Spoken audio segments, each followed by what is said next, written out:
you're so sad? You've got a roof over your head. Bro, you gotta stop with that depression stuff. That's a white people thing. Escúchame, en esta casa los hombres no lloran.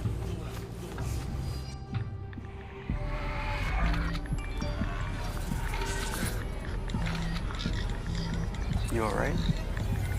It just feels like it's coming from everywhere. Do you want to talk about it? Thanks for hearing me out, bro.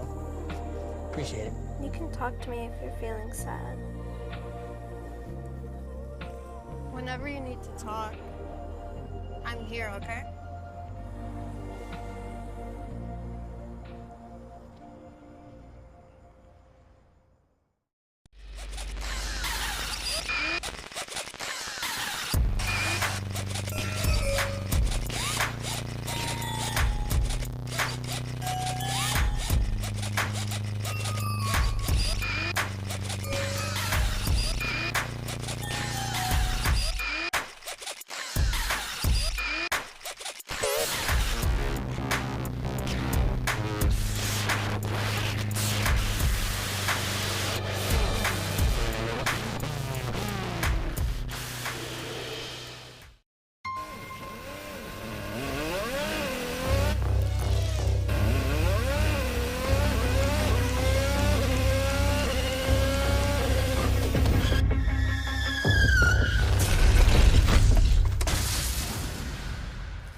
Good evening, ladies and gentlemen. Welcome back to another night of iRacing action here on the National Racing Network, where tonight the stars and cars of the Indy Pro 2000 Championship. I've done this for 12 weeks. You'd think I would know what race we're talking about. My name's Chris Graham. Thank you for coming to hang out with us. I will be joined in the booth shortly by Mr. James Watson. Looking forward to, quite frankly, a great championship night of racing. 12 long weeks in the books. Well, 11 in the books, working the 12th week here tonight.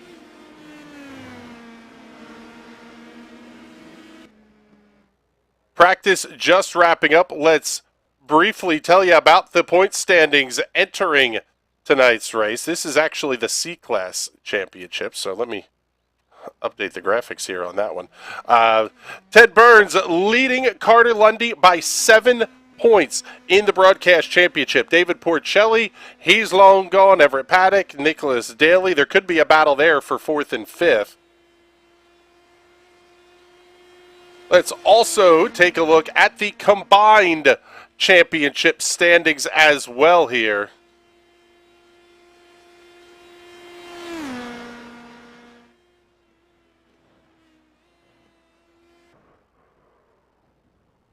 And, well, as soon as we get the graphics updated anyway. This is going to be for the Combined Series Championship. And heading into tonight's racing action, only 18 points separating Carter Lundy from Ted Burns. It is doable, but it's going to be tough for Teddy B to get caught up to Carter. But we'll see if Carter's going to be able to turn the tables here in the Indy Pro broadcast standings. With everybody out on the racetrack for qualifications, let's get the qualifying graphics up on the screen here for you. Show you who's who, who's where, and quite frankly, well, let's get a race car up on the screen for you as well. Pick up Ted Burns as he is out on his qualification run.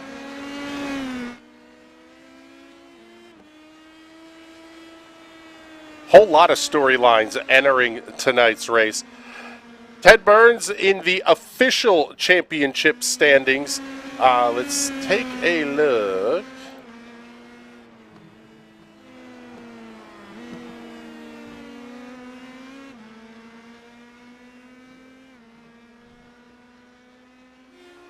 the official points entering tonight's race, it is a 122-point gap separating Ted Burns from Carter Lundy.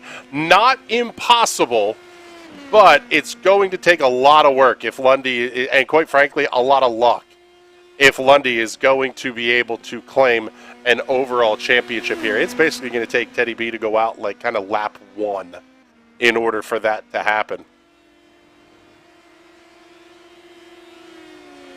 Let's pick up, let's see, a guy we haven't talked a ton about here. Let's bring John Landon up into the, we'll get him in the small box here in the lower right-hand corner of your screen as we follow along with Ted Burns. Everybody's still working either out laps or lap number one.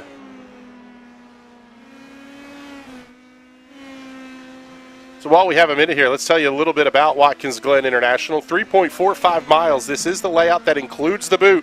It's an FIA Grade 2 circuit. Sebastian Bourdais, the track record holder here, set in 2017 with the IndyCars. 1 minute 23.917. Weather conditions for today, 65-degree air temperature, 67-degree track temperature. It's going to be a little on the cool side, which means more horsepower. Maybe a little bit more grip, but we'll see how that kind of shakes out. Winds are going to be out of the south. Pretty calm, though, 3 to 4 miles per hour. As Carter Lundy goes quick time, top of the board, 1 minute 39.455 seconds. Everett Paddock was a half second back in second. Now Nicholas Daly going to move up to the second position. Let's pick up Lundy, get him in the small boxes. He will finish his second lap first. Ted Burns coming across the line to complete lap number one, and it will be good for fourth overall, 1 minute 39.962. Lundy showing purple pace again on the timing and scoring screens. Good Lord. Wait for the USF2000 broadcast. You'll hear a little bit more about Carter Lundy and some of the sim rig changes that he made this week. Daly, Paddock, Burns, Porcelli, your top five. Liam Loisel, Nagisa Yoshikawa, Carl Lemkool, Jay Dixon, Rod Eskew. The top 10 in qualifications to this point. Still 3 minutes and 20 seconds remain on the clock. Daniel Mosteller, West Shire, not on the racetrack yet. Looks like they will not take a lap in qualifications because at a minute 40 or so, I don't know that you're even going to be able to get a hot lap in here before the session is completed. Lundy down into turn 11.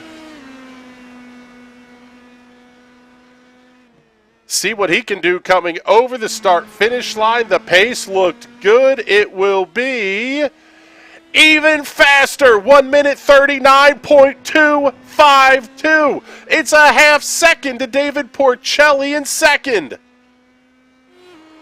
Nicholas Daly getting up on the board into second quick. He's going to be about a third of a second back. Burns off of turn number 11. What can he do here on lap number 2?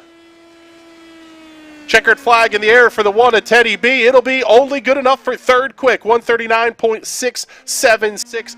4/10 of a second back of Carter Lundy. Pick up Nagisa Yoshikawa off the final corner. Nagisa down to the 10th position. Now, there you go, hops back up to 7th. 1 minute 40.085. 5 cars in the 1 minute 39s. As we'll follow along here with Ryan Hammond. Only car remaining out on the racetrack at this point.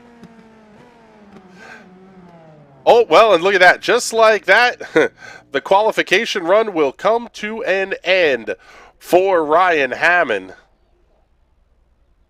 So with a minute and a half left in qualifying, that will be it. Nobody else is going to get a lap on the board, and it will be Carter Lundy claiming the pole award for round number 12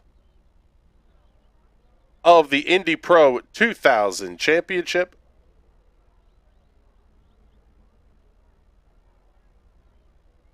That was a huge lap from Carter Lundy. 139 with a 2.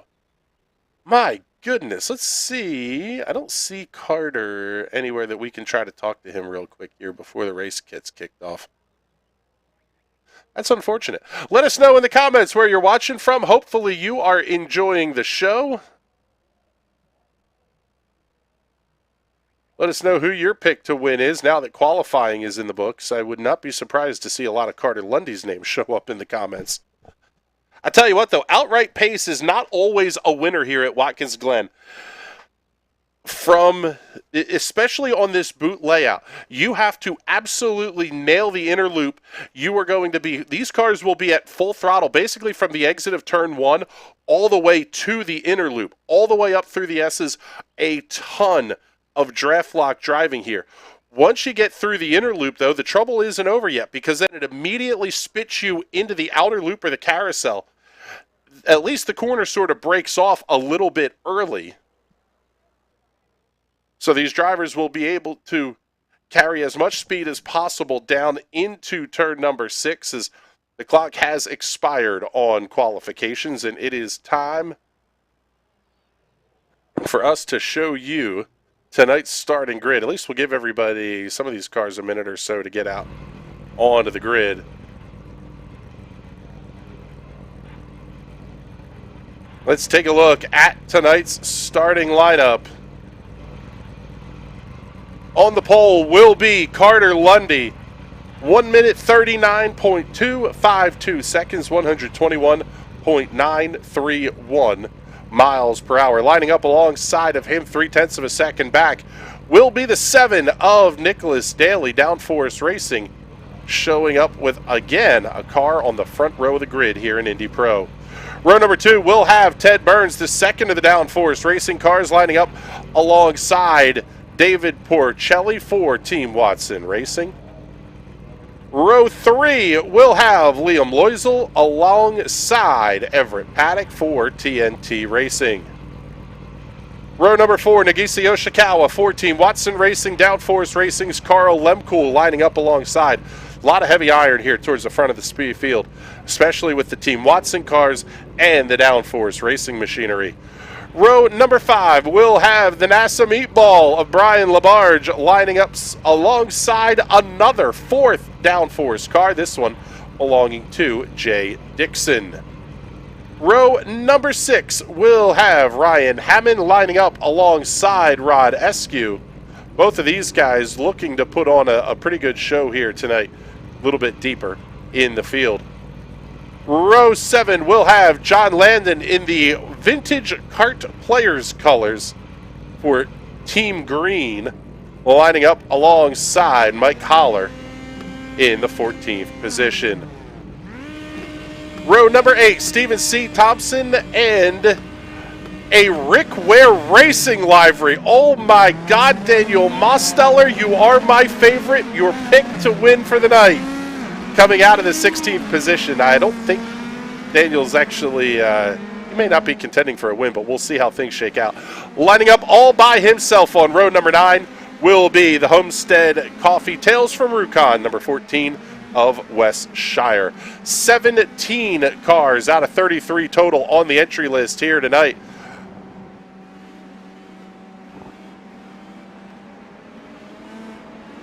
And let's take a look.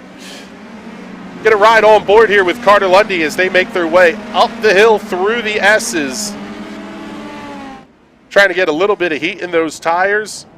Grabbing a little bit of brake as well. You got to build the temperatures up here in these cars. Because this the first braking zone into turn 1 is a little bit crazy, but everybody's usually pretty careful through there. This one is where things are going to get wild. You're going to have to make up ground. This race is only 15 laps in length. If you're going to make a move from the back, you're going to have to do it pretty darn quickly.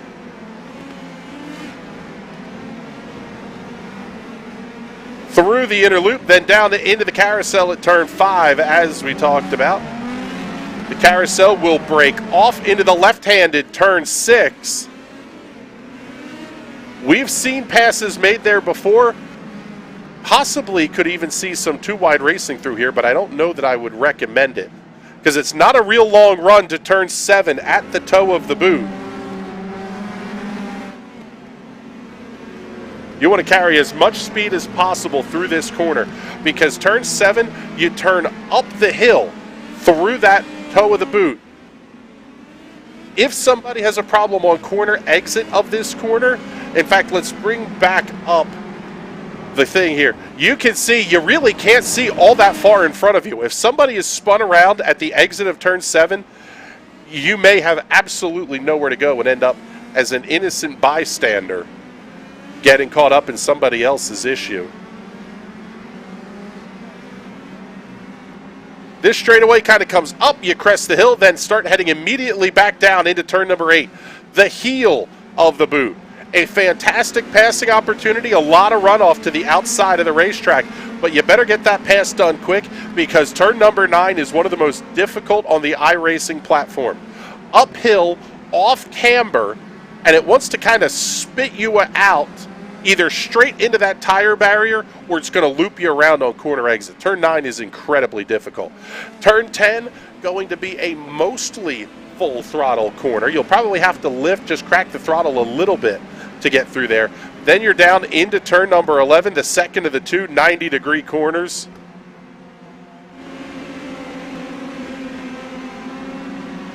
Field makes their way off that final corner. Pace car is in. Lundy's going to stack the field up a little bit. Green flag goes in the air. Here comes Everett Paddock having a look up to the outside. Take a look at the full field. Can everybody filter through turn 1 cleanly? It looks like they will. Carter Lundy going to get out to a very nice jump. Making their way up through the S's, David Porcelli going to be hounded by Nicholas Daly. Liam Loisel alongside Everett Paddock. Oh man, Teddy B's got to have a shot on Lundy. And he'll get that pass completed before they even get to the inner loop.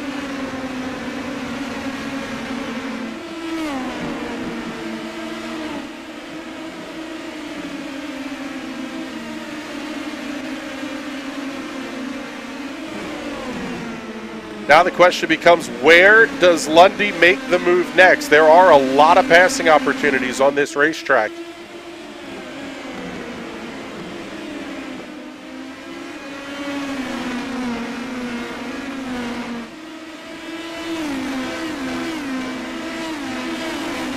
Bring you up the double box here as well as Nagisa Yoshikawa going to have the look inside of Everett Paddock.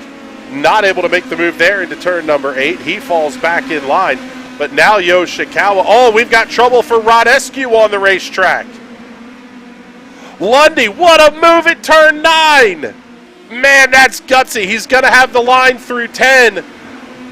Forces Burns out a little bit wide. A couple of seasons ago, that would have been into the kitty litter. Now that runoff is accessible. Burns going to be able to hold the lead.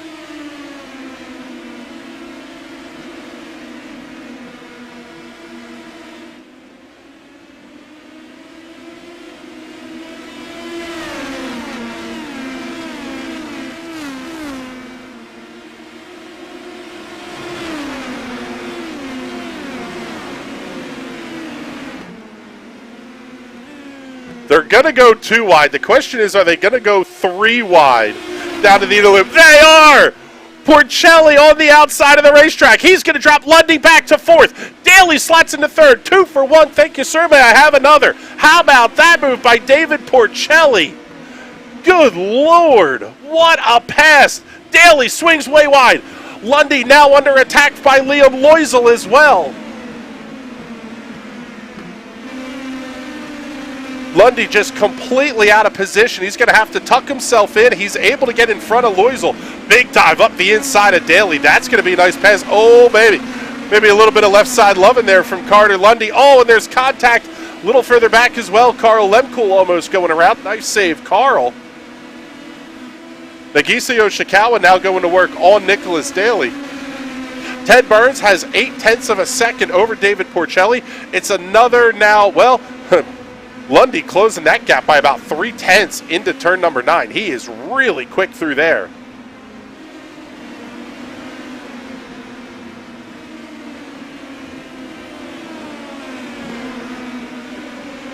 Yoshikawa and Daly continue to run side by side all the way through 10 and 11.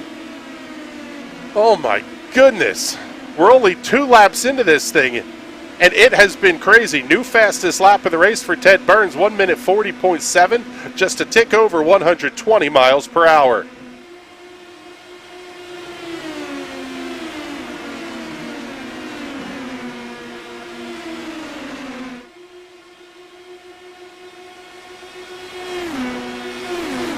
Man alive, got to try to catch your breath. Everett Paddock trying to get past Liam Loisel. Wow, big airtime there for Daly. Oh, and we've got contact at the inner loop. I think that may have been Brian Lamarge going around. It was.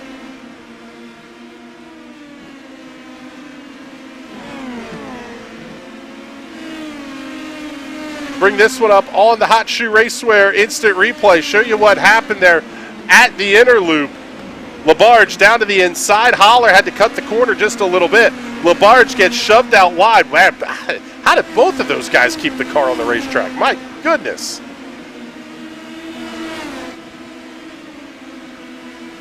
Don't look now, but Carter Lundy has caught David Porcelli. He's going to go to work.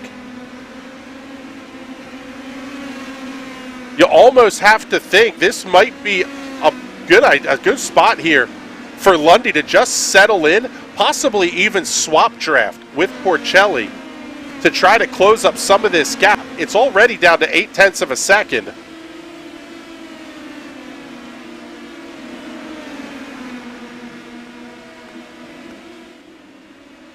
Lundy goes new fastest lap by a wide margin.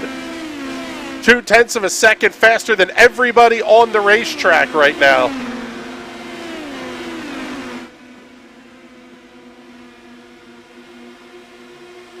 Now Lundy going to have the look on Porcelli. Man, you would think this is where these two they need to keep staying in line, because the gap is now, it's back up over 1 second, or right about 1 second between Burns and Lundy. However, Lundy may just have the outright pace to catch Ted Burns. A little bit of trouble. Oh, man, more trouble here for Brian Labarge, it looks like. Oh, that's a mess. Getting down into the inner loop.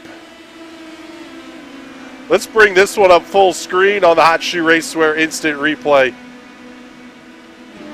Couple of cars making big contact. Wes Shire, oh, huge hit there for Shire as well. 3 cars going to be involved there. John Landon was one of them. Labarge actually took a pretty decent hit there.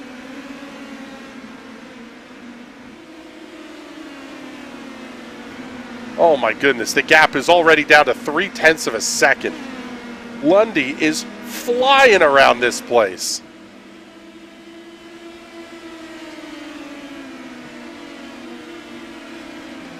Lap number 5 is up on the scoreboard. Lundy's fastest lap, 139.5 over 121.5 miles an hour. And at the rate these guys are going, they could actually end up catching some lap traffic here as well. Looks like, trying to see. Man, Nicholas Daly showing some pace here too. Slide back a little bit, pick up this battle. Oh, and Daly overshoots the bus stop.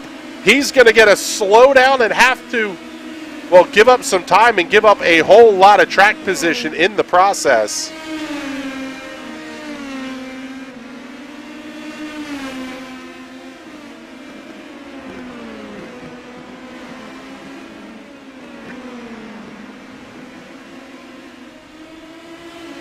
Show you the 2 great battles we have here on the racetrack right now.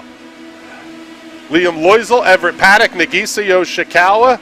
Man, Yosh thought about making that one 3 wide. That would not be smart. And the battle for the lead. Wow, big dive by Lundy into 9 again. What a move! He doesn't know you can't pass there.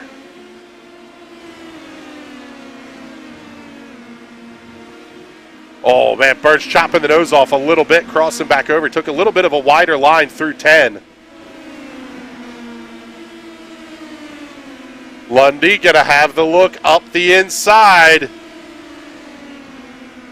Gosh, so many good battles. Lundy grabs the lead. Burns going to try to cross him back over, but it's not going to happen.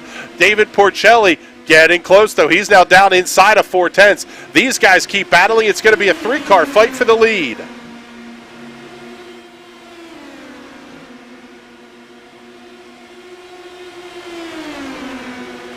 Burns easily able to clear. I wonder if Lundy's maybe not running a little bit more downforce.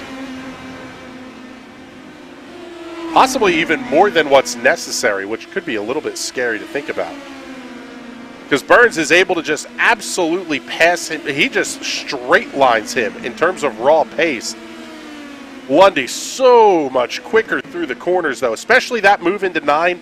You're not making that passing attempt without a bunch of downforce on the car. We'll have to ask him about that one if we get the chance to chat with him in the post-race.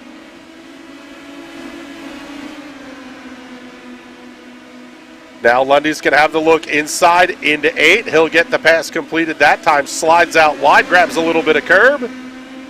Porcelli slides out wide as well. Burns has to lift off the throttle a little bit. He's going to look outside of turn 9. Oh my goodness. What an absolute dogfight at the front of the field.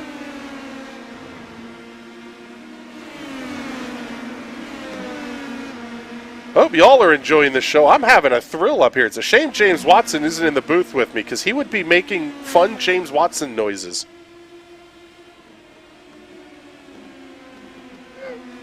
Top 3 will settle in. We will attempt to catch our breath here as we're down to 9 laps to go. Don't forget, coming up next, it's the USF2000 race that just aired, or just ran at 9 o'clock. Pretty good race there.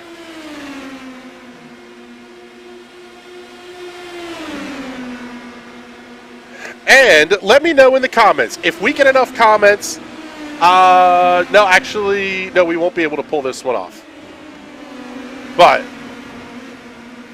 oh man, Carter Lundy going to lose 2 spots. I look off the screen for just a split second. Lundy loses a couple of spots. Nicholas Daly making up the ground, coming around Nagisa Yoshikawa. I wonder if Nagisa didn't have a little bit of a slowdown there.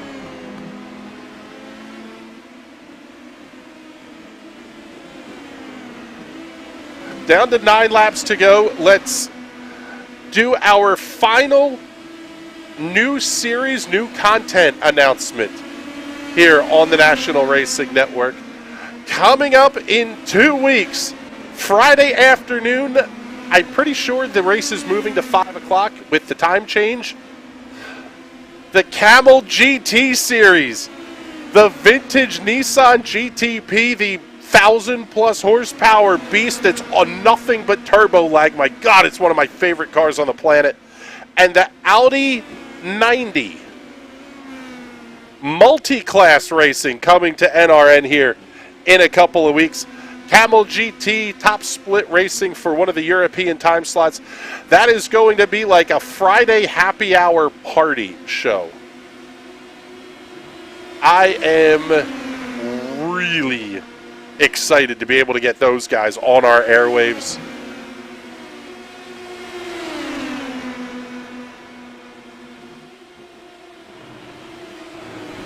Matt Wagner checking in the comments. Let's see. They quit working on me last night. Let's see if they're going to work here tonight.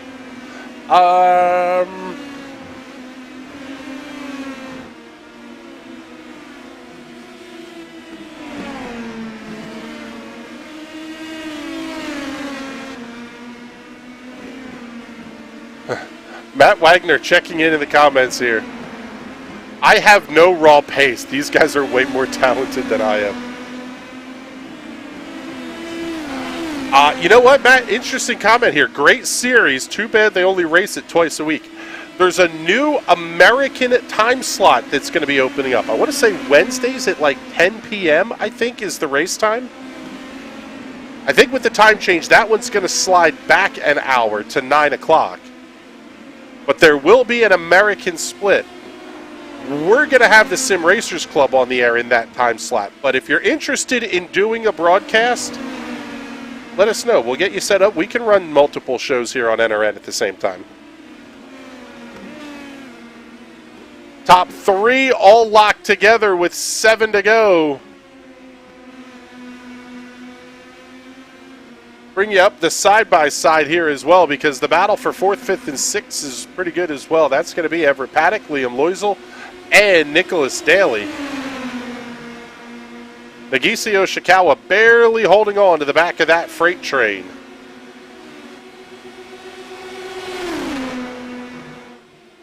Porcelli making the move inside of Burns. Oh, Lundy's going to try to stick it in as well. He had to back out of it. Smart call, Carter Lundy. Man, now he's going to have the look into 6th, though, on the outside of Burns. Man, he is just hounding him.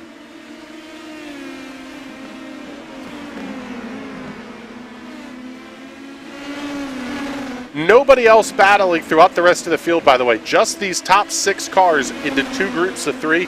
Everybody else is at least a half-second plus separated from each other. And most of the field is more in the 1.5 to 2 second range. So you're not missing anything outside of the front of the field here. James Watson saying he might not make it into the booth, waiting on his race winner's interview for one of the 11,000 leagues that he runs. Congratulations on the win, James. You're missing a hell of a show up here, though, bud.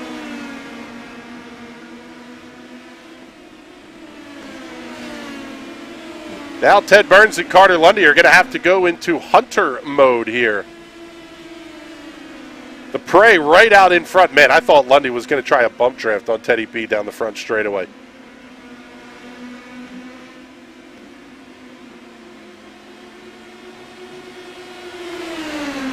That draft was all they needed, though. Burns moves out. He's going to go wide out of 4.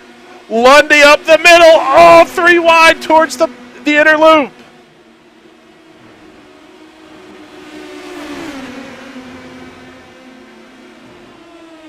Lundy backs out of it again. 6 laps to go. There's still comparatively a lot of time left in this race. If everybody is this close, plenty of time for Carter Lundy to get a shot at the win here. And the other thing that we kind of have to factor in at least a little bit here are the C-Class championship standings, the overall iRacing championship.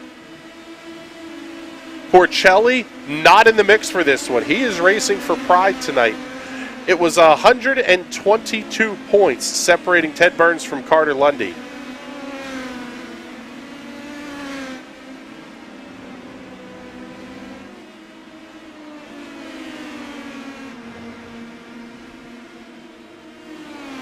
Oh, man, what a race this has been already, and we still have 5 laps to go here to close out the U.S. Open Wheel C-Class season for the Indy Pro 2000 cars.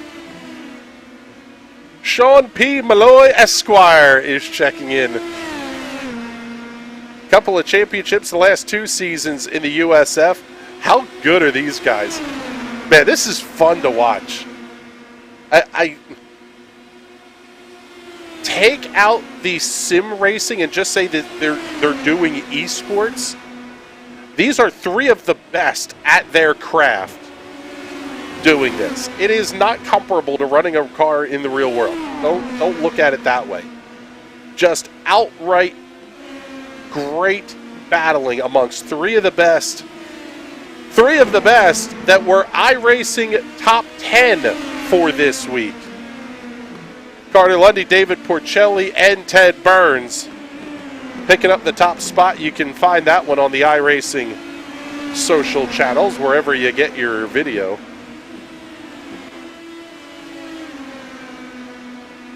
Lundy having the look inside to turn 8.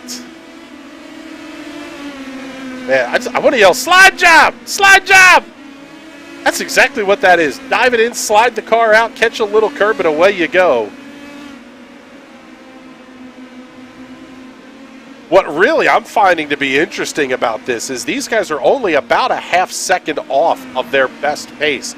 Last lap for Carter Lundy, 1 minute 40.2. 139.5 was his best lap time. David Porcelli, last lap, 1 minute 40.2. Best lap, 139.9. They're showing the same pace they showed early in the race. They're showing now here with 4 to go. Man, that was a little dicey through turn 1.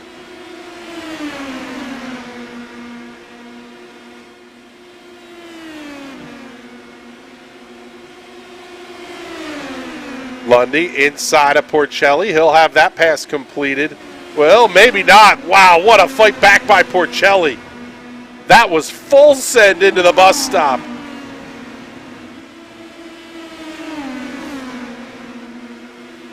Nagisio Shikawa, Liam Loisel showing a little bit of purple on the timing and scoring. These guys are putting up a pretty quick lap here, a little deeper in the pack. There you briefly saw that 4-5-6 battle. Not much going on there. Those guys are all separated by about 2.5 car lengths or so. Lundy gets a great exit out of 7. Now into the heel. Oh, man, Porcelli has to slide wide. Oh, they almost touch. Porcelli going to try to shove Lundy wide at the exit of 9. Oh, man, you can't go too wide through that corner. You might as well keep it up through 10 and 11 as well. Good Lord, boys.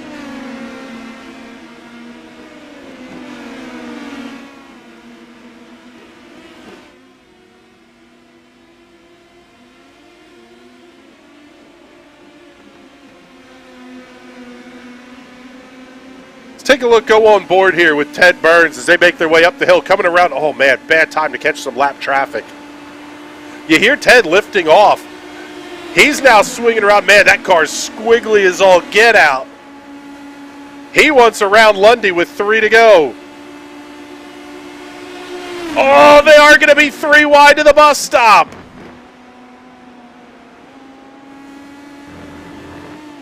Wow. Just insane stuff here.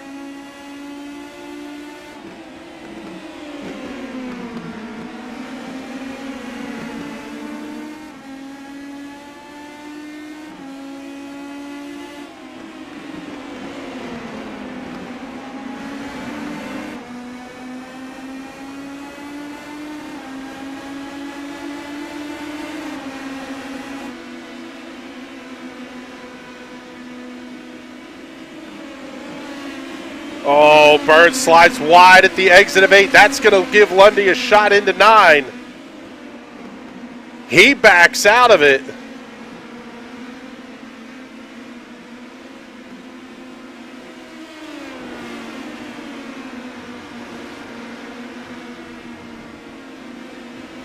Oh, man, catch your breath now, people.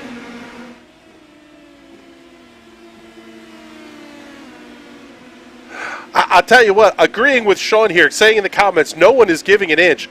This not giving an inch is catching up 4th, 5th, and 6th. The gap is still about 1.2 seconds. But they keep this up. It could be a 6-car battle for the win because we've still got 2 to go.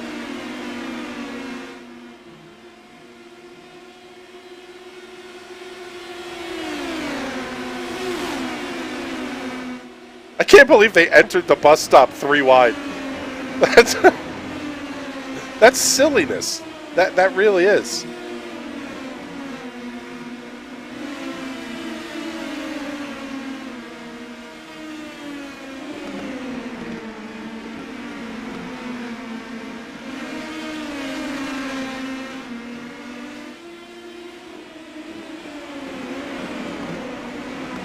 Let's see, when does Lundy decide to make the move here? Because if he decides to make the move too early, it could allow Porcelli to get out of gap.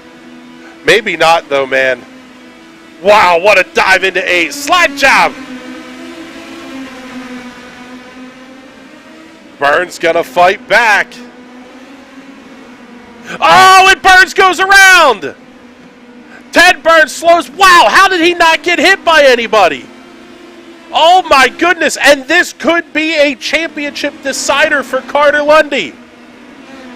He needed Ted Burns to finish 4th or worse if he got the win.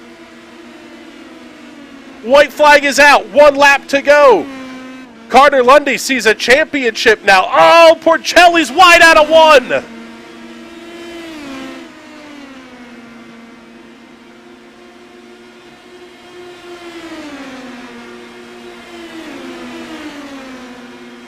Bring up the side-by-side box. Show you Ted Burns. He is going to work. Let's see.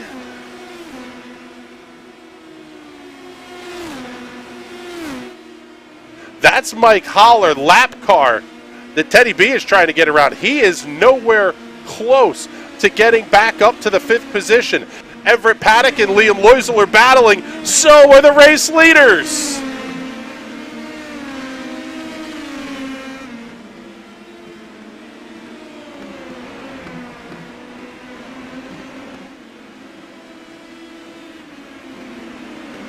Porcelli's going to try to hold off that inside line. Lundy's going to have to tuck in and take the draft. Here comes the move down into turn 8. Through the heel of the boot. There's the slide. Oh, they're side by side at the exit of the corner. Let's keep going side by side through turn 9. Oh, Porcelli slides. What a save. Can Porcelli make a move through turn 11? What an incredible run to end this season. Twin checkers will go in the air. Carter Lundy gets the win at Watkins Glen. The battle for second. Daly got him at the line. Nicholas Daly comes home second. Porcelli third. Everett Paddock fourth. And Liam Loisel rounds out the top 5. Oh my goodness.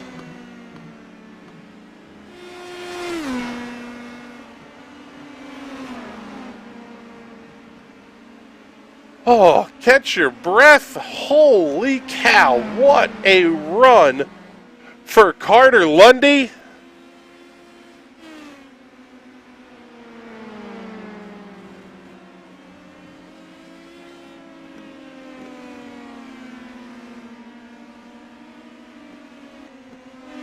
Wow.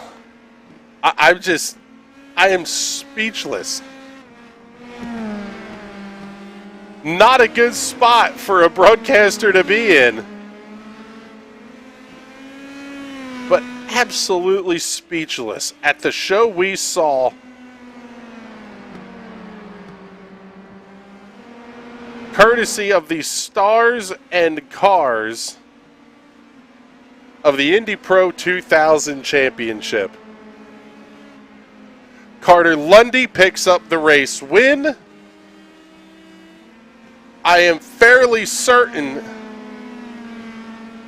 that that also gets Carter Lundy, let's see. Yeah, it was 7 points for the gap in the overall championship, and 18, I believe, was the number for the C-Class championship. But let's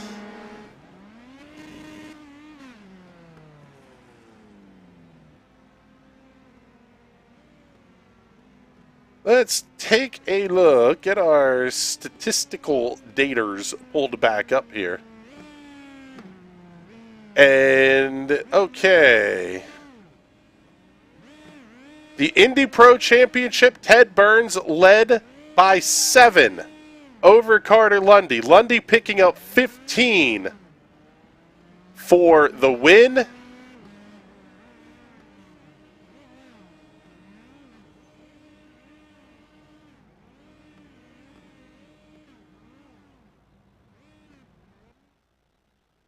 And I believe with a 6th place finish tonight, that will, for Ted Burns, that will be enough for Carter Lundy to claim the broadcast championship in U.S. Open Wheel C.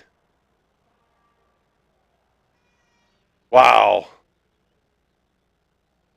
That was spectacular.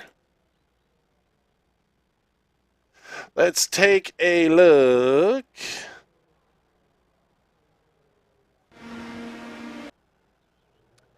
And let's get, there we go.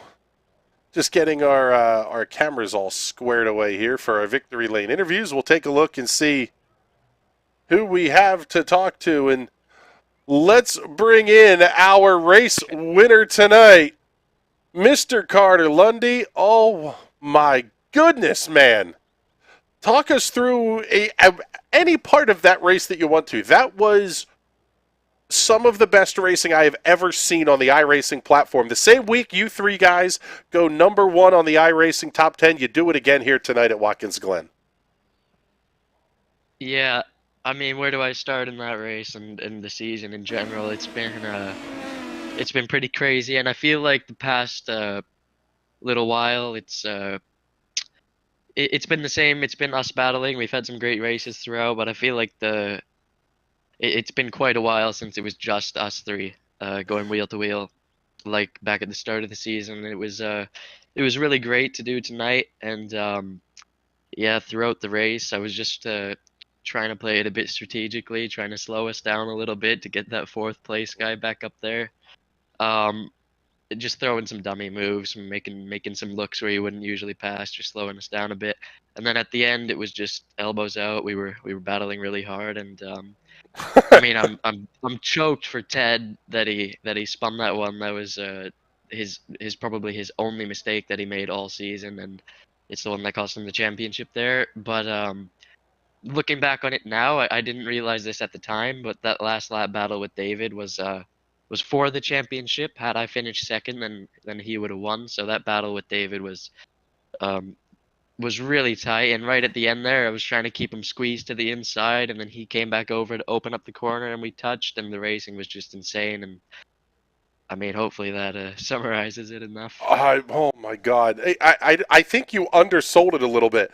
At one point, you guys were 3 wide entering the bus stop. Sean Malloy, who is a fantastic driver for Downforce Racing, was going, "Holy what? The bus stop 3 wide." That's not selling a dummy when you're doing that. How do you kind of center yourself back in when you're battling that hard? At some point, you kind of have to just take a breath, right? Yeah, for sure. And I think tires are actually were a little bit of a factor towards the end. I think maybe that's what caused Ted to spin, maybe not. But I know I was losing grip, losing tires, and just easier to lose the car a little bit towards the end, and I had a little bit of more understeer, so I just kept that in mind throughout the race. But I was running clearly a lot more downforce than Ted and David, and I knew this because I did a race yesterday, and I was basically losing time in the slipstream to Nicholas, and I know him and Ted are probably on a similar setup, so I actually lowered it by a lot for this race, but it was still nowhere near the straight line speed of Ted and David, so the runs down to the bus stop each lap were really strategic from me. I tried to stay in the slipstream as long as possible, but the second I pulled out, I just got hit by a bunch of clean air, and it destroyed my progress, so I had to make the moves in the end of the lap and in the corners, so that's where I was making some dive bombs. Well, it's interesting that you say that because at one point I commented on that during the show was that I think you were running more downforce because you can't pass in turn 9. It's just not something you can do, and yet you were able to make the car stick in places. Do you think maybe having that little bit of extra downforce kind of played into your hands a little bit? Well, for sure I knew the advantages and the disadvantages. So I knew that obviously I would have a little bit more grip in the corners than they did. So I was able to just set up some exits and go for some moves, be a little bit later on the brakes, carry a little bit more speed. So I knew that in the second half of the lap it was sort of my territory, with the advantage of the setup. So I capitalized when I needed to. Yeah, and picking up a broadcast championship sweep, winning U.S. Open Wheel C, U.S. Open Wheel D, and the combined championship. For your first season in the car, not too bad when you take home a Strength of Field broadcast championship. No, but it was. I mean, anybody who watched the races knows that it was not as easy as it sounds. We've had some of the craziest racing throughout the season. It's been extremely tight, and I mean, I must have won the title in the Indy Pro there by like 1 point, I think. So me and Ted had the same amount of races, and it just came right down to the wire. And I had that mistake in Phoenix where I hit the wall coming out of the last corner on the last lap to lose out on the points, and Ted made one mistake today, and that's what costed him. Well, I'll tell you what, man. Congratulations on a great season. Second in the overall points by a little under 50 markers, separating you from Ted Burns, the champion of the U.S. Open Wheel C. But that's on the overall side of things. Congratulations, man. Before we let you go, do all those sponsor plugs and thank yous. We got a couple more interviews to get in here before we get off the air, too. Yep. Thanks, of course, to you guys for the broadcast, putting it on each week. And thanks to everyone who's going to be funding it. Thanks to everyone who funded it this season, and hopefully we get some more people to chip in again this season because it's been great. And thanks to Team Watson Racing for the PM18 setups. They're Nagisa makes them, and they're really great. They led me to the championship. So if you're looking to drive this car and you need a setup, check out Team Watson Racing. And yeah, thanks again. It's been a great season. All right, buddy. Well, thank you much. We appreciate you coming to check in with us here. And now it's time to talk to our runner-up this evening, Mr. Nicholas Daly. Man, I'll tell you what, you sort of came out of nowhere here. We're watching the white flag lap, and you were nowhere close to David Porcelli at the end. Talk us through seeing that battle happening in front of you. Obviously, Ted having to spin, the battle happens, and then all of a sudden you're closing in, and you got a shot at second. Yeah, man, that was just absolutely crazy. I never would have expected this finish, but sometimes there's a little bit of good luck in racing. But yeah, after I dropped back early in the race, it was just kind of battling through with Everett, Nagisa, and Liam. And then towards the end of the race, I got to the front of that group, and I guess the leaders must have been putting on an amazing show because I was starting to close in like 1 second or so every lap, and towards the end of the race I was like, I might actually catch them if they keep battling that hard. So yeah. I tell you what, it was a hell of a show. It was fun watching you because you also had a good battle throughout the race with Everett, Liam, Nagisa.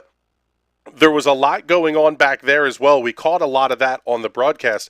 It wasn't as simple as just the top three had an issue and you were able to capitalize. You had to earn that spot you were in. Yeah. I think I really got to be happy with the setup. That lower downforce really helped out a lot, trying to get a pass on the long back straight. But yeah, it was really fun. Well, congratulations on a podium finish tonight and a top 5 overall in the iRacing standings. Great season. Let's see, 18 starts, couple of wins, 12 top 5s, 2 poles. Not a bad season at all. Looking forward to having you back here for 2023 season 2. But before we let you go, make sure you do all those big sponsor plugs and thank yous. Yeah, of course. Thank you to Downforce Racing for all the setup work that we do. Yeah, really great setup this week. And thank you guys for putting on a great broadcast, and thank you to everyone watching. All right, man. Well, thank you much. We appreciate you coming to check in with us here. And now let's talk to our third place finisher here tonight, David Porcelli. Man, I'll tell you what, David, I'm gutted for you. I'm gutted for Ted. The race, that was just such incredible racing you guys put on at the front of the field here tonight. Yeah, we had a meeting before the race and decided screw all the points and anything we want to achieve as a personal goal, we're just going to put on a great show for NRN. The fact that you're willing to blow smoke after coming up like half a car length short at the line for third is awesome. Man, talk me through this battle a little bit, though, because it went from being you, Carter, and Ted to Ted having the spin at turn 9, and now all of a sudden that completely changes the dynamic because you don't have that third car to either benefit from or worry about. Yeah, I sort of feel like that race had a few phases, like you said, and I'm gutted for Ted to see him spin like that. He's had a really perfect season, but he had the luxury of doing that after locking up the championship early on. So, congratulations to him for that. Too bad I couldn't defend it, but I'm definitely looking to take it back from him next season. I was really feeling confident once I had the lead. I wasn't feeling like I was going to outpace the guys behind me, but I knew I could defend efficiently. And then I just had a great battle with Carter. He managed to put the power down over the crest. I got a little overzealous on the throttle and had that kick out. And then just the worst and most stupid mistake on the final quarter, giving the position to Nicholas for the finish. So yeah, I'm just glad to be here in the interview booth. It's been a bumpy season for me overall, and glad I can finish on a somewhat high note. Yeah, I tell you what, not that bumpy of a season. I mean, it was pretty stout. 23 starts, 8 wins, 20 top 5s. I don't know how much more you can ask for. When your average start and your average finish are single digits and on the podium, not a bad season. Quite frankly, just Teddy and Carter having just lights out campaigns. But congratulations on the podium tonight and in the overall championship. Before we let you go, though, make sure you do all those sponsor plugs and thank yous. Absolutely. Yeah, the competition is stepping up here for sure. Shout out to Racecraft 1, Indianapolis. Thanks to Team Watson Racing and Satellite Racing. As always, hi to the family. And thanks to National Racing Network for putting on an awesome broadcast for the entire season. I hope you guys enjoy your Week 13 break, and I will see you Week 1. Sounds good, buddy. Thank you very much. And we have one more interview to do here tonight, and it is our now 2-time overall champion, Ted Burns, picking up a championship in U.S. Open Wheel D class and an overall championship in U.S. Open Wheel C. Ted, congratulations. Let's run through. We joked about your numbers in the D class one, but this is perhaps even better. 23 starts, 15 wins, 22 top 5s. The only race all season you didn't finish in the top 5 was tonight, which is ridiculous. 15 poles and a 50 or so point win, about 48 points or so, 44, whatever, over Carter Lundy. Congratulations. Thanks so much. It's been an awesome season, and if I made one mistake all season, it was in this last race. So happy to have it pretty secure in the bag, because it was just awesome racing with those guys up front all season. They did not make that easy at all. So I'm just stoked to be able to do that. Yeah.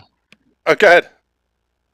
I set out a goal at the start of the season with the team. I was like, with this aligned schedule, it's gonna be awesome.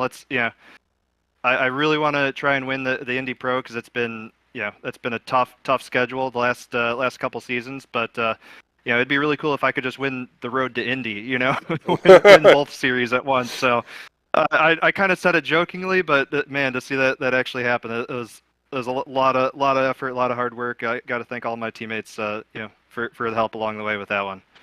That's kind of funny that you won the road to Indy. Yes, you did. And especially in a season where, with the schedule alignment and all the things that came about with other leagues and the officials not being able to show the redacted car, this is the top level of American open wheel racing that we can broadcast on the iRacing platform. That's a big deal to win those championships. Yeah, for sure. It's a big deal, and just the same thing with this car. I think the history behind it too. I think one of the coolest things when I first joined iRacing is I looked at this car and said, that's I like this series, and in the forums there's the Hall of Fame in there, and I think that's the coolest thing about this car, is because you can go back and you see all of the past season champions. And there are some big names in there, between VRS coaches, Formula One esports guys, F1 world champions on iRacing. It's there's some big names in there. So it's always been a goal of mine since joining iRacing way back to to try and be in that Hall of Fame. So it's unbelievable to finally be a part of that, and to now have it be the premier U.S. Open Wheel Series is just it's just, I can't describe it. It's awesome. Well, congratulations. Hopefully I don't think we get to see you back much for season 2 because your real world racing commitments are going to kind of keep you away from the sim a bit more, correct? Yeah, for sure. I'm going to have to miss the first 2 weeks of the season because week 1 we're going to be down working in Sebring on the real cars. So I'll for sure be here every Thursday night that I have free. So I will see you guys on week 3, and I'll just be on the back foot and hopefully still put my best foot forward, and we'll try and win a championship from behind. Well, yeah, I say give up 2 of your 4 drop weeks in the first 2 weeks of the season. That's tough, but not insurmountable by any stretch. Well, congratulations, Ted, on 2 overall iRacing championships.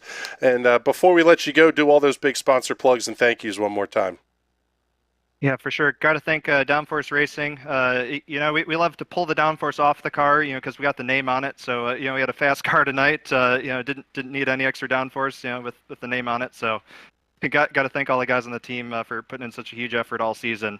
Got to thank you guys for putting on an awesome broadcast. Can't wait to watch it back and just start cringing on the second to last lap. But yeah, it's been a lot of fun. Can't wait to do it again with you guys.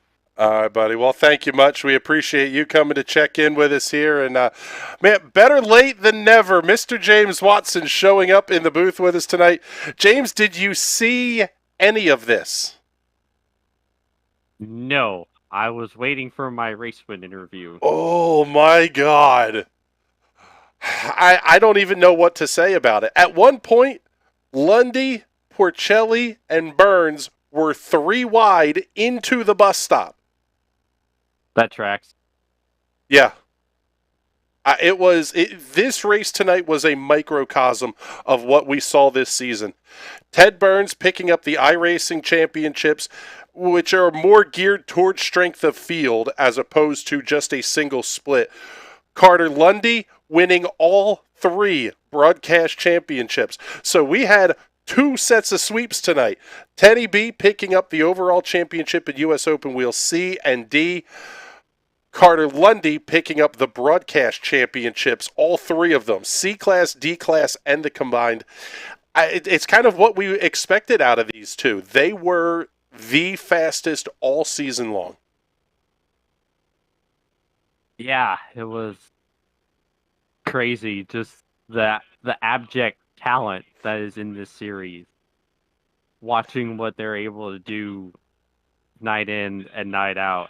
And the fact that you can tell me, yeah, they went 3 wide into a place you can't even go 2 wide in and go, yeah, that tracks. And then not even surprised that they can pull it off. It just speaks volumes to the people we have in this series. Yeah, and not only that, but the way everything turned out, equally flabbergasted at the way everything kind of happened. At this rate, I may actually have to go back and watch this race again because there are so many moments that I'm confusing them in my head. But are you going to be done league racing in time for us to kick off 2023 Season 2 here? Or am I going to have to replace you? No, there'll be no replacing. There'll be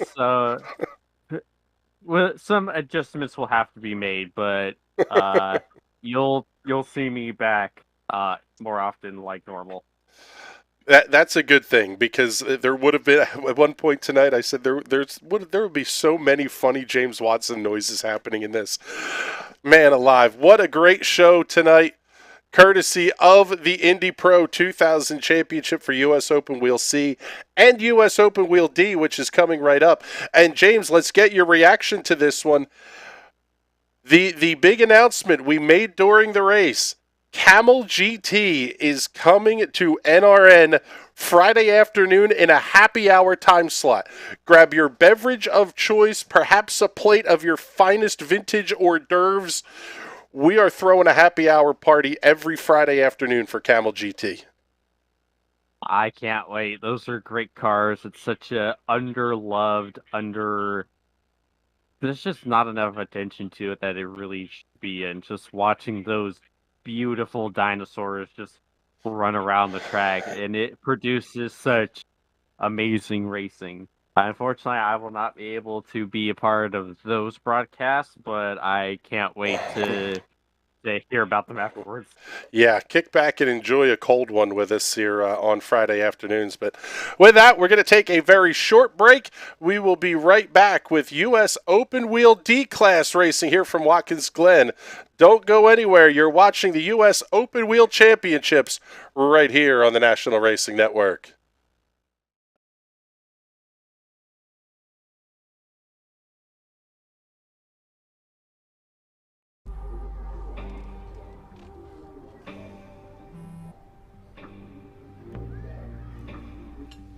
I don't know why you're so sad. You've got a roof over your head. Bro, you gotta stop with that depression stuff. That's a white people thing. Escúchame, en esta casa los hombres no lloran.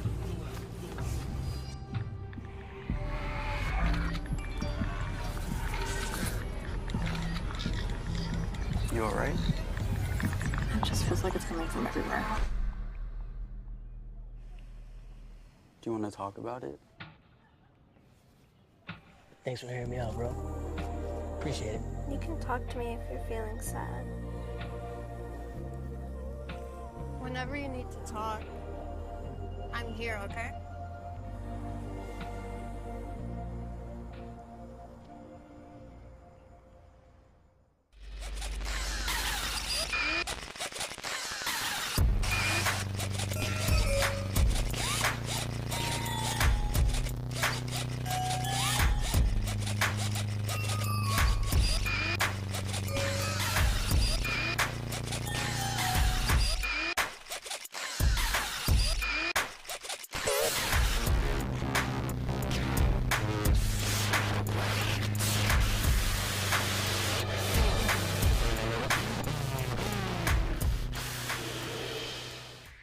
I'm Ryan Newman, and since I started with Indiana Donor Network and Driven to Save Lives, I found out that some people think that they can't be an organ donor. The truth is, anyone can sign up to be an organ donor. Anyone? Anyone? Are you sure? Yeah, I'm sure. Anyone can sign up to be an organ donor. So don't count yourself out because somebody's counting on you. Go to driventosavelives.org and sign up today. But my heart's going to you, Ryan. Love that shirt.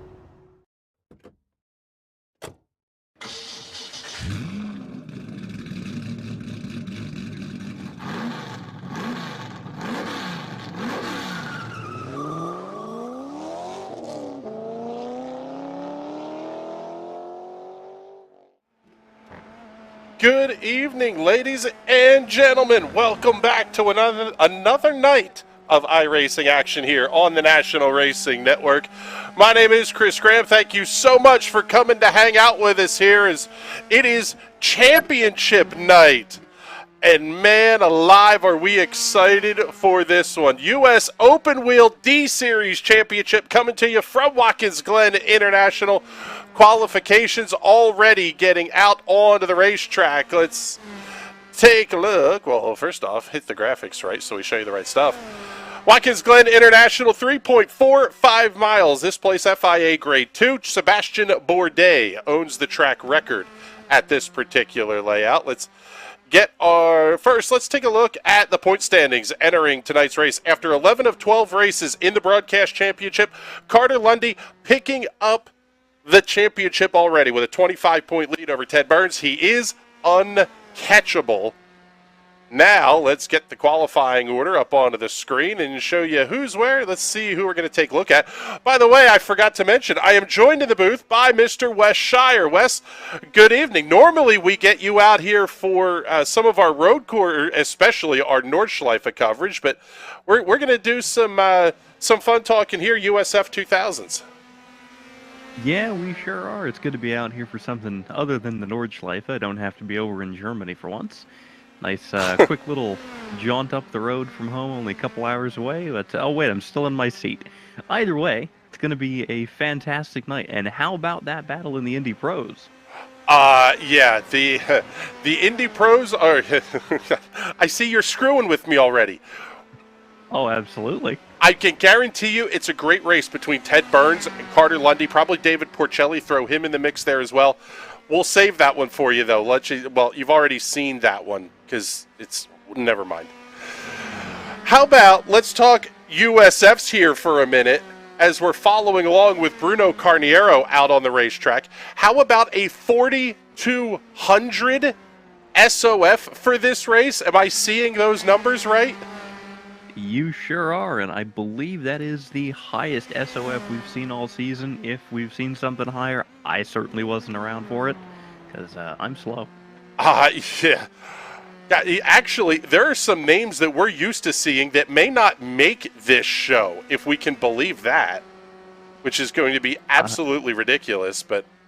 Yeah, so there's only 2 guys under 2K here, and everybody else... 3K to 5K with a couple of higher up guys, so this will be fascinating. Yeah, fascinating is one way to put it. Let's bring up the side-by-side for you here. Ted Burns making his way down the front stretch.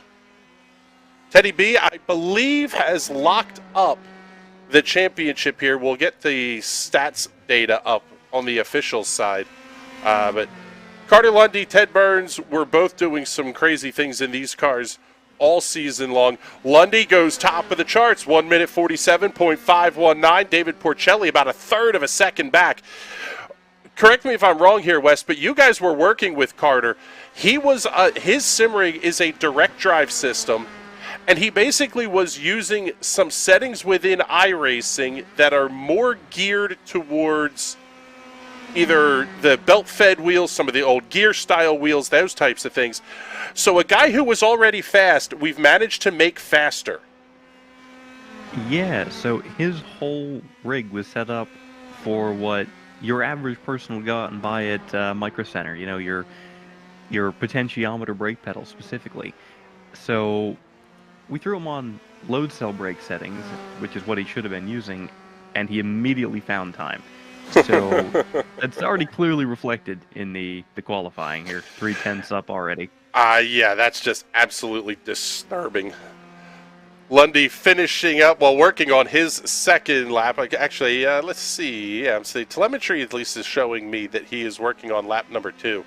Nagisa Yoshikawa is on his outlap. Stephen C. Thompson, Nagisa just getting a first lap in the books. He's going to be good enough for 8th quick, 1 minute 48.367. Ryan Hammond showing a little bit of purple pace. Also seeing Ted Burns putting up some pretty good pace here as well, as Lundy will finish his lap. Let's pick up Mike Eckmere making his way around. Ted Burns finishes his. Lundy goes even faster, 1 minute 47.358. Take a look. We'll get Mike Collar down the front straightaway with 2 minutes and 10 seconds left in qualifications. Also, we'll pick up Nicholas Daly in the number 8 as well.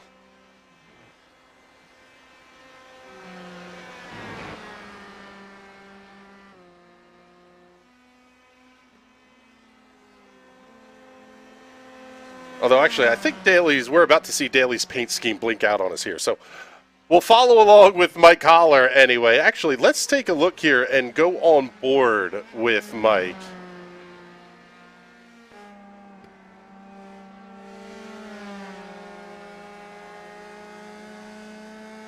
Down into the boot section, and this sort of, I have heard this section described as a great place to park campers and a useless excuse for adding length to the lap. Oh, I don't know about that. That seems more like a NASCAR kind of crowd. These open wheel cars, fantastic section. You get a couple of passing places. You get some really, really fun brake zones, and no, it's a good section. This is one of my favorite corners here, so I'm not necessarily of the opinion that this is where we should be parking campers. But, oh, and now Holler's going to bail on the lap right as we're about to get to one of my absolute favorite corners in all of motorsports. Turn 9 on the boot layout is diabolical, and there is no other way to say it. It is crazy fast, off camber. The car wants to either snap around or just slide right off the racetrack. It is incredibly difficult to get right. Very frequently, it's both of those as well. So in addition to all that, you're braking uphill. As you turn in, the track not only falls away camber-wise, but flattens out in terms of elevation. So you just lose all front grip. And then as soon as you get the power down there, you're losing your rear grip, and you're just kind of left wondering, like, did I take the turn wrong? Nope, that's just how it is. But when you get it right, it is one of the best feeling corners on the whole track. Yeah, it is. This place is just fun, man. I absolutely love Watkins Glen. The rescan that iRacing did as well, absolutely spot on. I think it has managed to make the racing better. But first, before we can do any of that, we got to bring up the starting grid for tonight's race. 15 cars, I believe 47? Actually, no, it was more than that. It was 3 15-car splits and a 14. So 50-some cars on the entry list for tonight's race, and you're going to get the 15 best here on the National Racing Network. Let's take a look at the starting grid. On the pole will be Carter Lundy with a lap time of 1 minute 47.358, 112.8 miles per hour. That's hauling the mail here in one of these USF cars. David Porcelli lining up to his outside, but about 0.4 of a second back, which is utterly ridiculous. Row number 2 going to have the downforce racing teammates of Nicholas Daly and Ted Burns. Normally we're talking about looking for tenths. How about half a second from first to fourth on the grid here this evening? Mike Eckmere and Brian Labarge on row number 3. Eckmere in contention to possibly take away second in the points from David Porcelli. We'll see how that battle shapes out over the course of the evening tonight. Row number 4 will have Nagisa Yoshikawa and Carl Lemkuhl. Carl running the downforce racing colors. Team Watson Racing on the side of the 7 of Nagisa Yoshikawa. Row number 5 will have Ryan Hammond and a vintage F1 livery, Gerardo Bobbio Ramos, throwing up a brand that we're not allowed to say, but it was yellow and it was iconic in the mid-'80s. Well, we can say the word camel. I just can't say what the product is in relation to, I guess. The camel livery. God, what a great-looking race car. Row number 6 will have Bruno Carniero carrying the number 1. That's surprising. Rod Eskew on the outside of that 6th row. Row number 7 will have Mike Prudhomme and Mike Holler. Those two guys put on a great show for us 1 week ago. And rolling off on the final row here this evening, row number 8, all alone, will be the number 15 of Stephen C. Thompson. So, Wes, as we start to look around this place a little bit, in fact, let's go on board with our pole sitter, Carter Lundy, here. You make your way up the S's. This place is going to be draft lock. You're basically flat from the exit of turn 1, I would imagine, all the way to the bus stop. Yeah, absolutely flat from turn 1 all the way to the bus stop. Going to be a little lift, I think a dab of brakes, a couple downshifts into the bus stop. Now there's 2 ways through the bus stop. You can either skip the curbs completely, or you take all the curb. You got to get as close to that Armco as you can on that first apex. If you are halfway committed, you're going around, you're getting airborne, you're going to end up in a wall. If you skip it, it's going to be smoother and easier, but you are going to cost time. Only the most committed guys are getting right up to that Armco, and it is going to be fantastic to watch. Yeah, then you make your way into the carousel, the outer loop, as it is officially called at the racetrack. A really long sweeping corner where, again, you're basically full throttle almost all the way through that one, I would imagine, in these cars. Big run down through turn number 6. This is where this place really starts to get interesting, though, because we've seen passes attempted in this corner in the USF, or in the Indy Pro car. I would imagine we're going to see the same thing here. Certainly should be possible. With these guys, they are going to be absolutely skilled enough to go 2 wide, maybe 3 wide. We'll see what happens on lap 1. But there's plenty of room, multiple lines, just got to be real careful. This is a tough little corner. You're looking uphill, and it turns, the corner turns into the uphill, so it's a little bit tough. Somebody loses it at the exit of that corner, you may have absolutely nowhere to go. Another big long blast here. The draft is going to come into play, and now the dive down into turn number 8. this is another great passing opportunity, but you better get it done right because that ugly turn 9 comes up real quickly. Before we get to turn 9, though, if you look on the outside here, all that paved runoff on the outside of the curb, unfortunately, that is all fair game. So you can expect, at the very least, Carter to be using all of that. I know he was using that in practice the other day when I was watching on board. So be ready for that. Now we come through the second to last corner. Should be flat out in these, which is just insane to me. That shouldn't be a flat out corner, but it is. Then we're going to get down into turn number 11. Well, I guess second of the 90s, so to speak. Another great corner. We'll see the pace car pull in. Championship night for the USFs fixing to get underway. As always, race fans, this one's going to be all yours.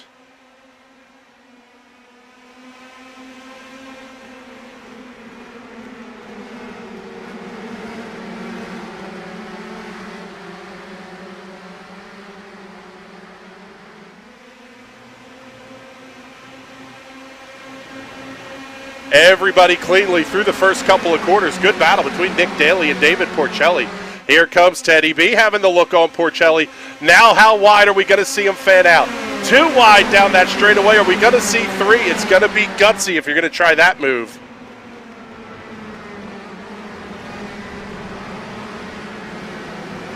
Definitely some 3 wide somewhere here on for the comps. Looks like everyone got through cleanly. I'm not going to say it's team orders, but Nicholas Daly definitely doing Ted Burns the easy way to get around him. He's now got to go chasing after Carter Lundy. Teddy B, he's up by almost 200 points in the officials. That's not necessarily where things are going to come into play. Where the big question is in the combined standings. It's only an 18-point difference entering the night between Lundy in second and Ted Burns, your race leader. Man, Lundy way off on that runoff. As I was saying, I'd also like to correct myself there. There was a bit of a kerfluffle with the 3 wide entering the bus stop.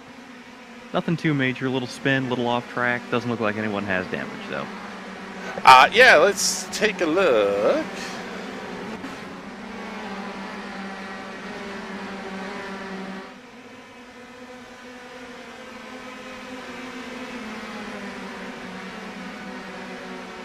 We'll bring you this one up on the Hot Shoe Racewear instant replay down in the lower right-hand corner. Take a look what happened in there. Looks like Ryan Hammond getting a little bit off track, goes for the big slide, but doesn't hit anything. He's able to get that car squared up, but he's got to tag in at the back of the field. Downside for him, no more draft buddies, so he's either going to have to demonstrate some phenomenal pace or he is basically out of this race. Porcelli inside of Burns. He'll get that pass completed heading into the bus stop. Absolutely clean all the way around there. Trouble looks like also possibly for Carl Lemkool.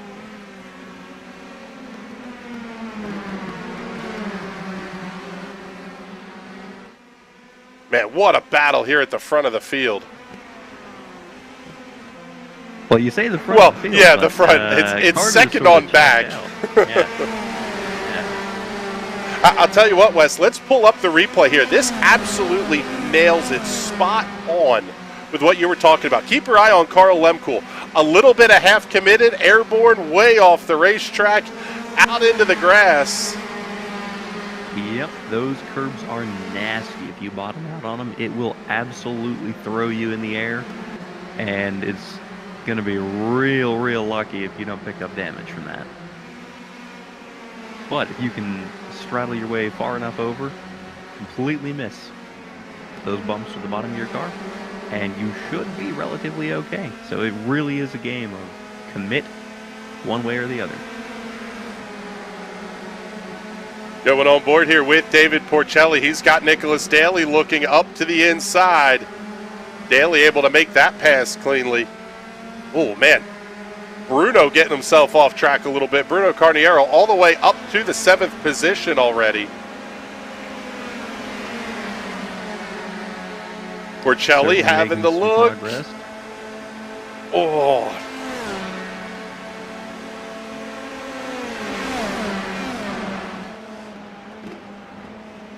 Wow. Chopping each other's nose off all the way through the bus stop. Oh man, they're only almost on lap 3 out of 8. Yeah, I was going to say, like it's the last lap already. God almighty, they're making contact there towards the back and everything else.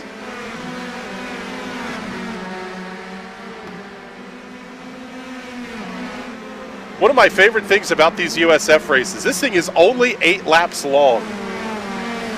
So we're down to 6 laps to go and we're working the 3rd lap of this race. Yeah, you really got to be aggressive in these, particularly on these longer, draftier tracks. It's no time to just sit around and wait. You gotta go. Man, that's how you go side by side through turn 8 there. I don't know they're going to be gutsy enough to try it through 9. They will not.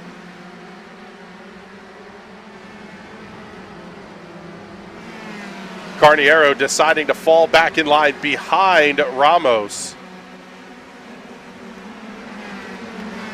The one thing that's really kind of interesting to me here, we're following this battle, but let's pick up, let's see. The Downforce racing cars have kind of started to turn this into a little bit of a stinker of a show here at the front of the field. We'll bring them up in the small box down in the lower right-hand corner. Ted Burns, Nicholas Daly, David Porcelli, all holding themselves in line. Mike Eckmere is right there as well. These watch guys, this. They're going to start draft snaking right here. And here we go.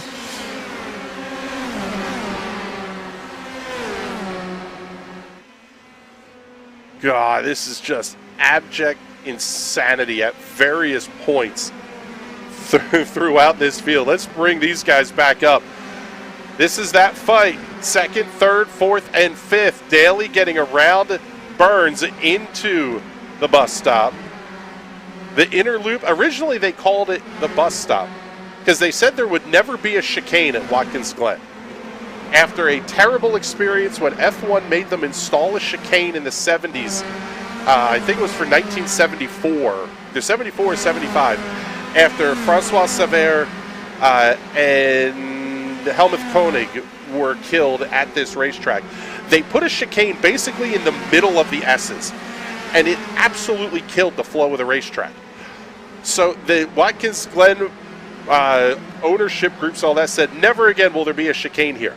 Until the incidents for Tommy Kendall and J.D. McDuffie in 1991, they put the bus stop in for 92, but they said, nope, it's not a chicane, it's a bus stop.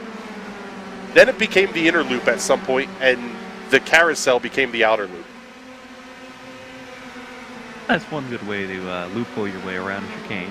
Yes.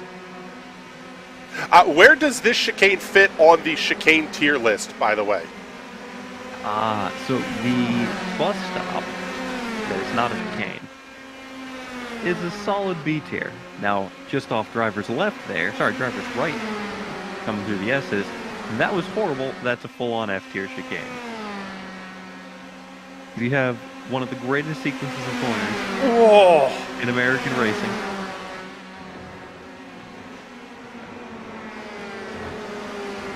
Sorry. Good God, these guys are using each other up. Like, I stopped expecting something to happen. I should have realized that they're not going to hit each other. These guys are basically professionals. And in some cases, you have pro driving careers at one point or another.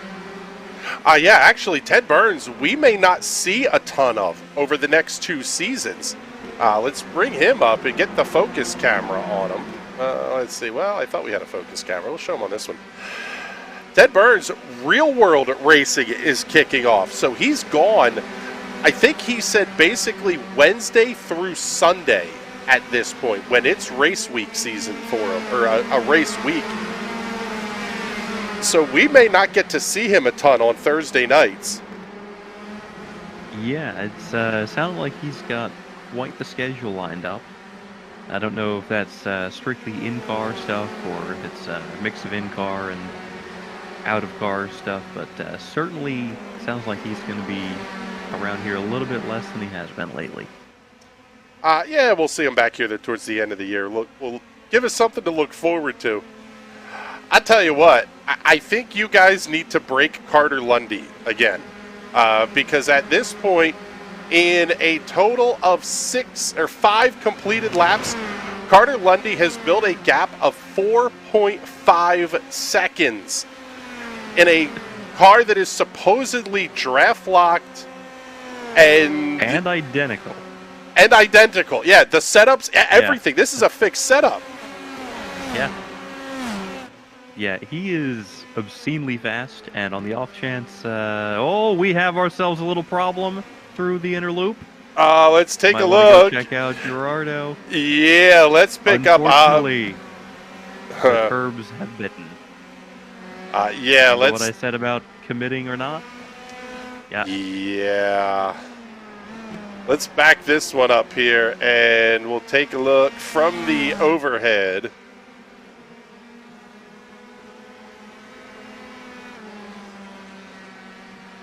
Bring this one up on the Hot Shoe Raceware Instant Replay. We'll go full screen on it and show you what happened to Gerardo Ramos. Oh, man. Get airborne. Wow. And around into the safer. Yeah. That is unfortunate. Unfortunate indeed, but we've all been there. And, well, hopefully it's the last time tonight we see that, but it might not be with how unforgiving those curbs are. I was going to say, and quite frankly, the way that this race is playing out right now, everybody at the front has separated themselves out pretty solidly. This is a good battle going on here. It's going to be Mike Holler, Rod Eskew, Mike Prudhomme, Brian Labarge battling towards the back of the pack. Holler running in the 9th position. Man, Eskew thought about having that dive into turn 1. It is so tempting. That's what I love about it. It's a corner that you know you can't complete the pass. It's just not a passing zone. But it is so wide and open and inviting that somebody is going to be dumb enough to try it. Mm-hmm. Certainly, I've certainly been dumb enough to try that on a few occasions. Says every stock car D-Class that goes here. Yeah. And GT3 race, for that matter. Looks like Porcelli picked up a slowdown or something. He's slow through the outer loop. He just dropped 4 or 5 spots all at once. Yeah, let's take a look and see.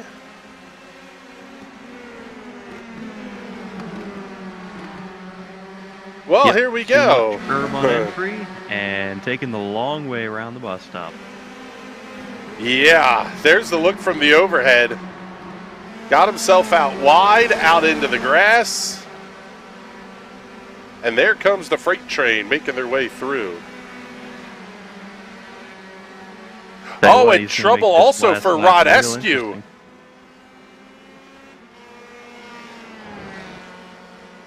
Let's take a look here. Pick up David Porcelli. It'll be the white flag this time by. See if we can't see what happened to Rod Eskew here as well. Looks like he had a bit of an off-course excursion as well.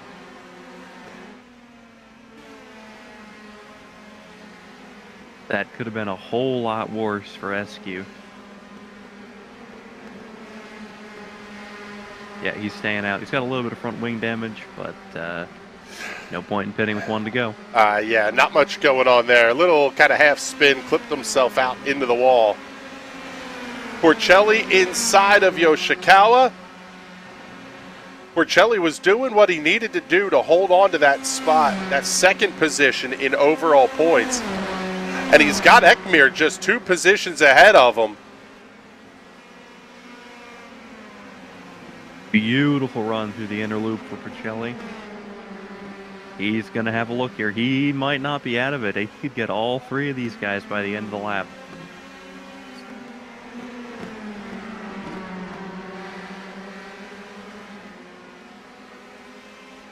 Down to the toe of the boot for the final time. Porcelli lining up a move. Outside. Doesn't get it done. Still too wide, coming up to the heel. Porcelli outside of Daly, following your race leader through the final couple of corners here as well. We'll stick with the good battle here up on the big box.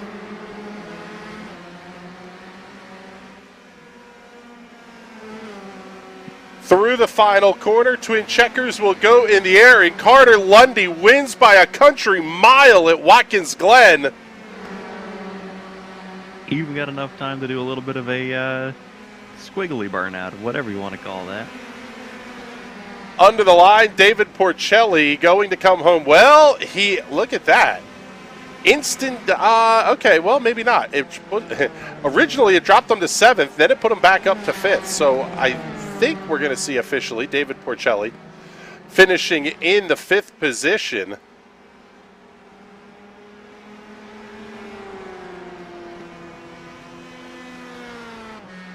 Yeah, it's looking like 5th to me, and big congratulations to Bruno for the first broadcast podium, as far as I know.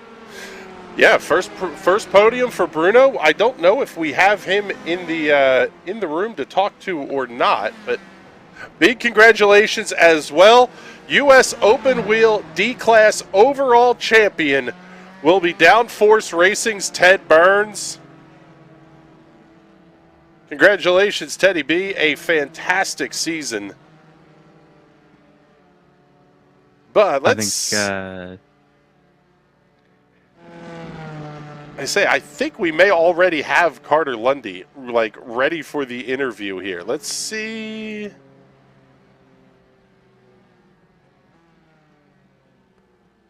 let's get the cameras all squared up here first before we bring them down, or bring them up, I guess I should say, for the interview here. And yeah, there we go. Let's see.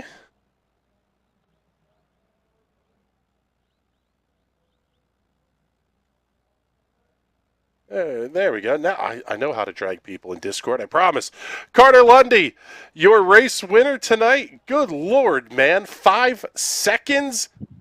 The margin of victory in a car that should be identical to everybody else in the field. What did you do out there? I don't know. I hit the apexes, and apexes and exits. That's all you need. Man, I tell you what, the car looked good. It felt good. Now, you got to tell us a little bit here about some of the settings changes you made to the sim rig, because it looks like you've picked up significant speed, and that's really saying something because you were quick to begin with. Yeah, so thanks to Wes for solving this for me, but apparently my force feedback settings and brake settings were very, very unoptimized, but I feel like I'm a little bit more consistent now with that. I can just feel the force feedback a little bit better, which is helpful, and my brake pedal feels like it's responding a lot differently. But I think in the long run it'll help me out, but not too much of a difference, just a little bit more consistency, I think. Well, yeah, consistency is where the best find their hundredths and their thousandths of a second. So, man, congratulations. You're picking up a Broadcast Series championship.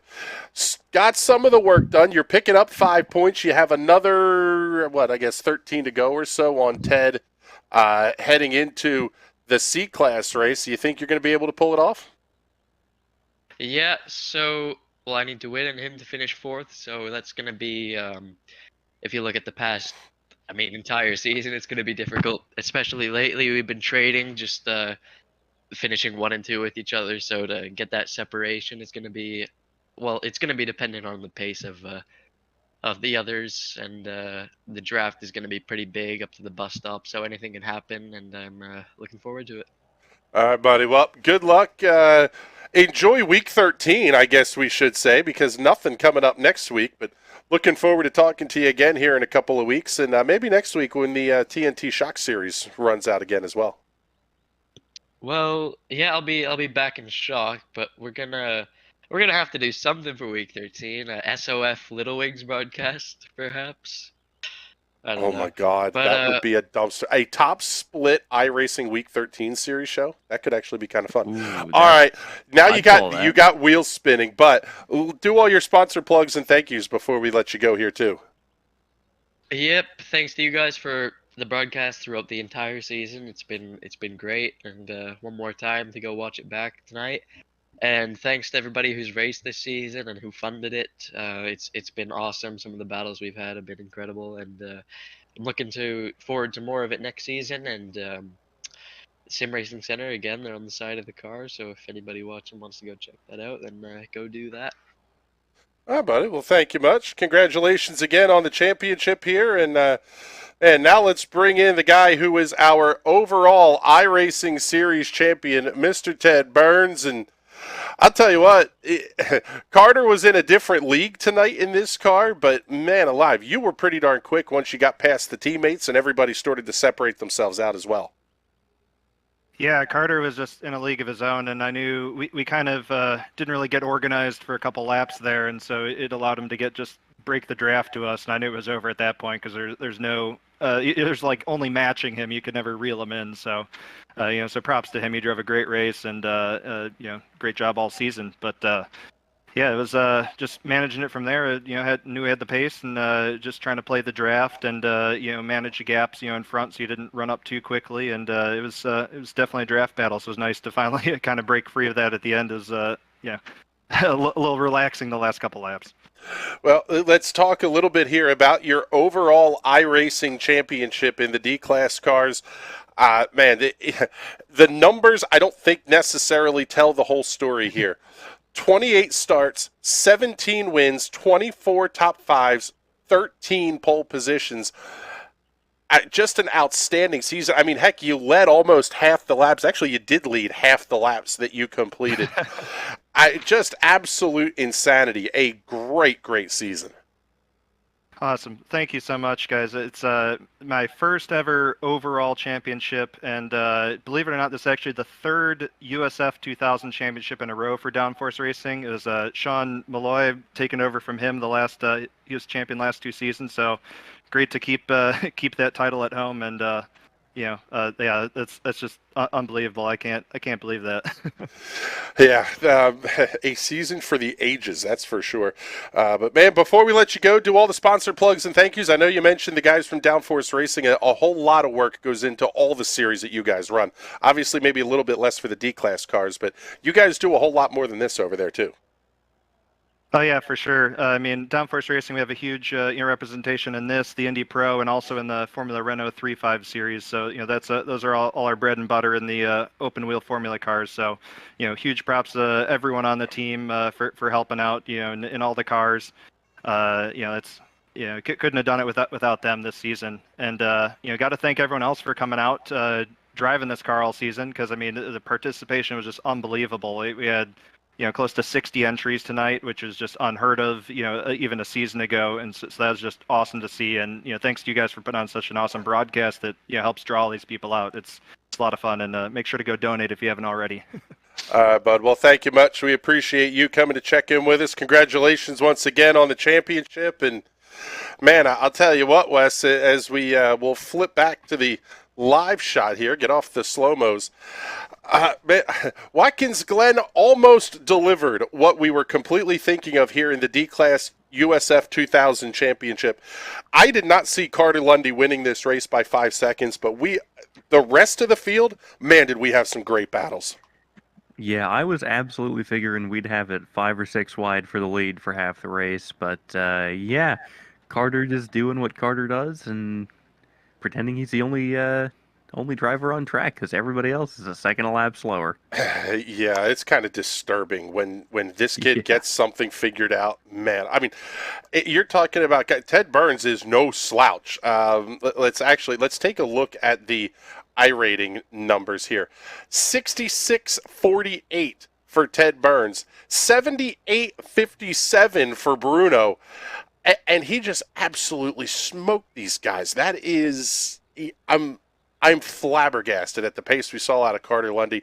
Good luck, everybody else, next season. We'll see if Carter can put up a monster season coming up in 2023 Carter season 2.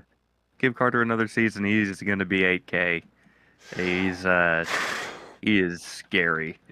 Yeah, that's one way of putting it. But with that, it's time for us to get the heck on out of here. A fantastic show, a great season of U.S. Open Wheel D-Class racing. I've got to say, I was not sold on the halfway Schedule merger. Yeah, the merging schedules and alternating time slots and stuff.